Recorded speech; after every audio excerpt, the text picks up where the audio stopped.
Le chat botté. Un chat bien rusé. Un meunier ne laissa pour tout bien à ses 3 enfants que son moulin, son âne et son chat.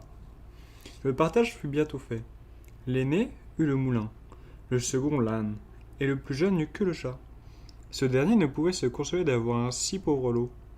Mes frères, disait-il, pourront gagner leur vie honnêtement en se mettant ensemble, mais moi, lorsque j'aurai mangé mon chat et que je me serai fait un manchon de sa peau, il faudra que je meure de faim. Le chat, qui entendit ce discours, lui dit d'un air sérieux: Ne vous affligez donc point, mon maître. Vous n'avez qu'à me donner un sac et me faire confectionner une paire de bottes pour aller dans les broussailles. Et vous verrez que vous n'êtes pas si mal partagé que vous croyez. Son maître savait que son chat était bien rusé. Il lui avait vu faire tant de tours pour prendre les rats et les souris, comme se prendre par les pieds ou se cacher dans la farine pour faire le mort, qu'il ne désespéra pas d'en être secouru dans la misère. Comment le chat botté fait connaître au roi le nom de son maître. Lorsque le chat fut en possession de ce qu'il avait demandé, il se botta bravement, et mettant le sac à son cou, il en prit les cordons avec ses 2 pattes de devant et s'en alla dans une garenne, où il avait un grand nombre de lapins. Il mit du son et de l'herbe dans son sac, fit le mort et attendit que quelques jeunes lapins étourdis vinrent s'y fourrer pour manger ce qu'il y avait mis. À peine fut-il couché qu'un jeune sot parmi les lapins entra dans le sac.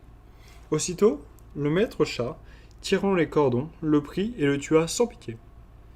Tout glorieux de sa chasse, il s'en alla chez le roi, lui fit une grande révérence et lui dit: Voilà, sire, un lapin de Garenne que monsieur le marquis de Carabas, c'était le nom qu'il avait pris fantaisie de donner à son maître, m'a chargé de vous présenter de sa part. Dis à ton maître, répondit le roi, que je le remercie et qu'il me fait plaisir. Une autre fois, il alla se cacher dans les blés, tenant toujours son sac ouvert. Lorsque 2 perdrix y furent entrés, il tira les cordons et les prit toutes les 2. Il alla ensuite les présenter au roi, comme il avait fait du lapin de Garenne.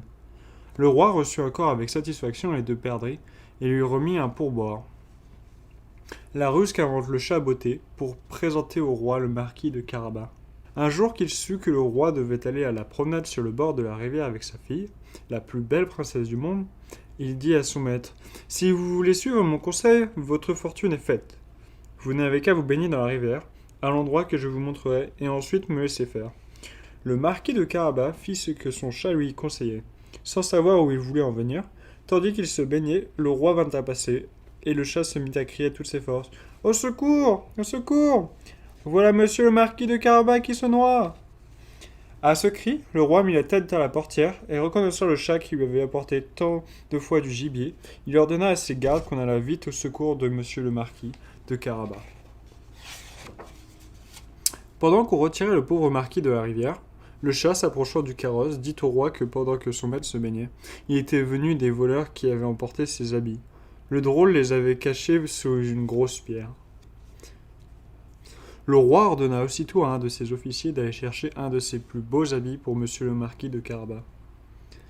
Le roi lui fit 1000 amabilités.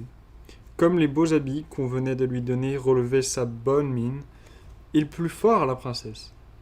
Le roi voulut qu'il fût de la promenade. Comment le marquis de Carabas passe pour un riche seigneur? Le chat, ravi de voir que ses ruses réussissaient, prit les devants. Ayant rencontré des paysans qui fauchaient un pré, il leur dit: Bonnes gens qui fauchez, si vous ne dites pas au roi que le pré que vous fauchez appartient à monsieur le marquis de Carabas, vous serez tous hachés menus comme chair à pâté. Le roi, en passant, ne manqua pas de demander aux paysans quel était le propriétaire du pré qu'il fauchait. C'est à monsieur marquis de Carabas, dirent-ils tous ensemble, car la menace du chat leur avait fait peur. Vous avez là une belle prairie, dit le roi au marquis de Carabas. Vous voyez, sire, répondit le marquis. C'est un prêt tout à fait précieux qui rapporte abondamment tous les ans. Le maître chat, qui allait toujours devant, rencontra des moissonneurs et leur parla ainsi. Bonnes gens qui moissonnez, si vous ne dites pas que tous ces blés appartiennent à monsieur le marquis de Carabas, vous serez tous hachés menus comme chair à pâté. Le roi, passant un moment après, voulut savoir à qui était tout ce blé qu'il voyait. C'est à monsieur le marquis de Carabas, répondirent les moissonneurs. Et le roi s'en réjouit encore avec le marquis. Le chat, qui allait toujours devant le carrosse, répétait la même chose à tous ceux qu'il rencontrait. Et le roi était étonné des grands biens de monsieur le marquis de Carabas. Comment le marquis de Carabas devient maître du château de l'ogre? Le chat botté arriva enfin dans un beau château dont le maître était un ogre, le plus riche qui soit au monde, car toutes les terres que le roi venait de traverser dépendaient de ce château. Le chat eut soin de s'informer qui était cet ogre, ce qu'il savait faire, et demanda à lui parler, disant qu'il n'avait pas voulu passer si près de son château sans avoir l'honneur de le saluer. L'ogre le reçut aussi aimablement que le peut un ogre et le fit reposer. On m'a assuré, dit le chat, que vous aviez le don de vous changer en toutes sortes d'animaux, et que vous pouviez par exemple vous transformer en lion, en éléphant. Cela est vrai, répondit l'ogre brusquement, et pour vous le montrer, vous allez me voir devenir un lion. Le chat fut si effrayé de se trouver devant un lion qu'il gagna aussitôt les gouttières, non sans peine et sans péril à cause de ses bottes qui ne valaient rien pour marcher sur les tuiles. Quelque temps après, le lion était redevenu un ogre. Le chat descendit du toit et avoua qu'il avait eu bien peur. On m'a assuré, dit le chat, mais je ne saurais le croire, que vous aviez aussi le pouvoir de prendre la forme des plus petits animaux. Par exemple, de vous changer en rat, en souris. Je vous avoue que je tiens cela tout à fait impossible. Impossible? Reprit l'ogre. Vous allez voir. Et en même temps, il se changea en une souris qui se mit à courir dans le plancher. Le chat ne l'eut plus tôt aperçu qu'il se jeta dessus et la mangea. Le marquis de Carabas reçoit le roi dans son château. Cependant, le roi, qui vit en passant le beau château de l'ogre, voulut y entrer. Le chat, entendant le bruit du carrosse, qui roulait sur le pont-levis, courut en disant et dit au roi que votre majesté soit la bienvenue dans le château de monsieur le marquis de Carabas.